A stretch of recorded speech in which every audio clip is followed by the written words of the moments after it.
Ladies and mostly gentlemen, today we're going to talk about mounts, and more specifically the 16 brand new Covenant flying mounts that are coming to the game in patch 1.1. And in this video we're going to go through how to obtain every single one of them, and some of them are easy, some of them are a little harder, but yeah, as I said, we're going to go through all of them in this video. But before we get into all of that, I just want to shout out my Twitch, twitch.tv/MrGM. If you want to see me streaming any sort of World of Warcraft, be it classic, retail, PTR, anything like that, I'm over on twitch.tv/MrGM every single day. Right, so 16 flying mounts are coming to the game in patch 1.1, as I mentioned, obviously with flying as well. Yeah, flying is also coming with the patch, and the patch launches on June 29th, which is actually next week as of the recording of this video, so very, very soon.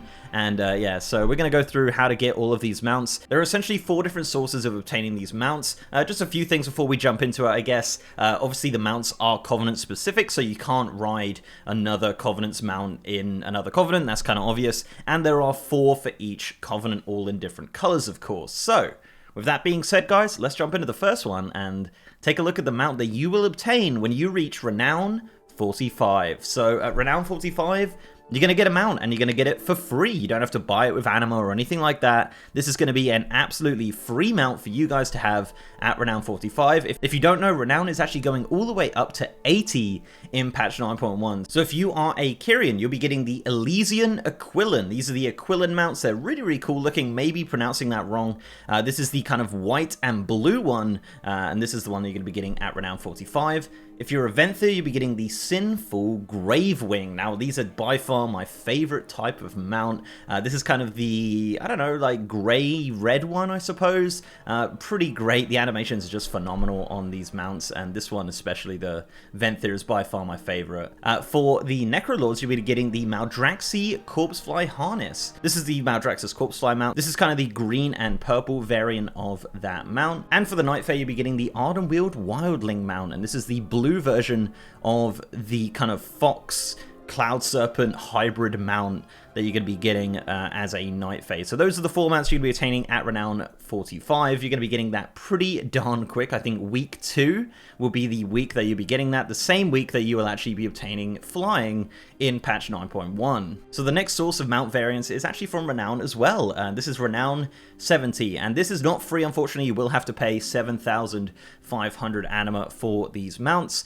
So yeah, let's just jump into it with the Kyrian. The Kyrian will be getting the Ascendant Aquilon, and this is a pure white and light blue version of the mount. I really do like this color variation. Super nice, and as I said, it is 7,500 anima from the Renown vendor. For the Venthyr, you'll be getting the kind of black and red version of the Gravewing. This is the Obsidian Gravewing. This is an amazing coloration. I would definitely spend 7,500 anima on this. This is a great looking mount, and I'm pretty jealous of the Venthyr, honestly. For the Nightfare, you'll be getting the Autumnal Wildling. This is kind of an orange version of the Fox Cloud Serpent hybrid thingy-majig.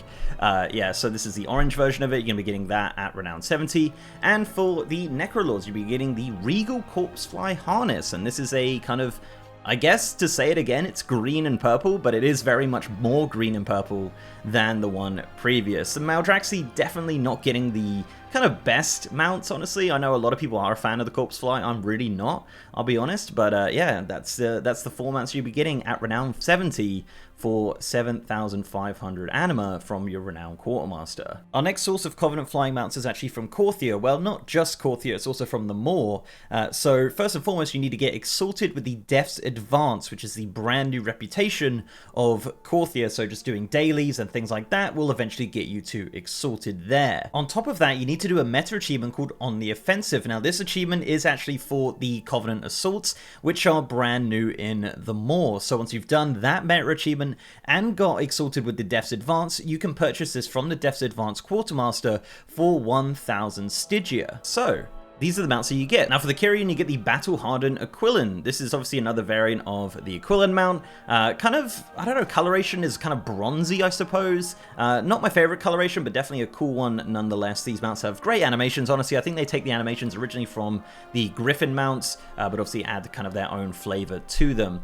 For the event theory, you're going to be getting the Pale Gravewing. This is the white and red variant of the Gravewing mount. Yeah, super cool look to this mount, of course. Like, these mounts just blow everybody else out of the water. Might be a bit biased there. I don't know. You guys are going to have to let me know what you think of this. You're probably sitting there thinking, yeah, the Gravewing's alright, but, you know, it's all about the Fox Cloud Serpent hybrid, which is our next mount, which is the Winter Wildling, and that is a white variant of that mount. No other coloration really to it, just kind of white.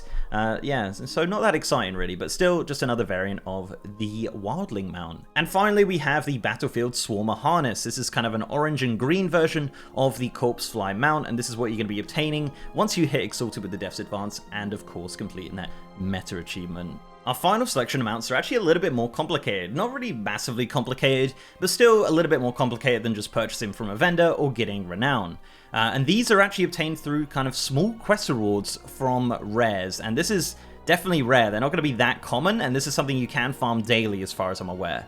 So for the Kyrian, you're going to be getting the Forsworn Aquilin. This is a great looking mount. This is the Forsworn coloration that you've probably seen on some of the armor and some of the other mounts. This is actually obtained by a quest item dropped by the Wild World Cracker. Now, this is not 100% drop. This is actually kind of a rare drop. The way to start this event, you need to speak to Popo in Korthia, and he does like a potion patrol. So you just have to follow him along as he throws potions to people, kill everything that comes along, and then eventually the Wild World Cracker will come out of a rift, and you kill that, and you essentially have a chance at getting the quest item. Once you get the quest item, you just hand that in, and you will get the Forsworn Aquilin, but it is a rare drop, and you can kill this daily. So yeah, keep an eye out for that daily. Popo will just be standing there, and you just escort him while he's doing his potion patrol. If someone else is doing the potion patrol before you get there, you can just follow them along and then kill the Wild World Cracker once it spawns. It's not really that long of an event, and the Wild World Cracker is pretty easy to solo anyway. But yeah, that's how you get the Forsworn Aquilin. For the Venthyr, their mount is the Mastercraft Gravewing. Now, this mount is obtained at the southernmost part of Korthia. It's a fairly simple event that spawns the Stygian Stonecrusher. This is the NPC that you're going to want to be killing. Basically, you speak to Drippy, and he will start the event, and essentially what he's doing is repairing the Gravewing, and yeah, so eventually the Stonecrusher will come out, very easily soloable and obtainable daily, and he will have a chance of dropping the quest item, which will start the quest to obtain the Mastercraft Gravewing. Just to note, I guess, with these kind of Covenant-specific ones, only the person in that Covenant can start this event. So if you're a Kyrian trying to get, you know, the Stygian Stonecrusher, you won't be able to speak to Drippy to start the event. So this is actually very, very specifically Venthyr, and the previous one is obviously very specifically Kyrian. Moving over to the Night Fae now. Now, this is the Summer Wildling Harness. This is the green variant of the Fox Cloud Serpent worm thingy that I really hate the animations of. This is actually obtained through a small event, which is on the western side of Korthia.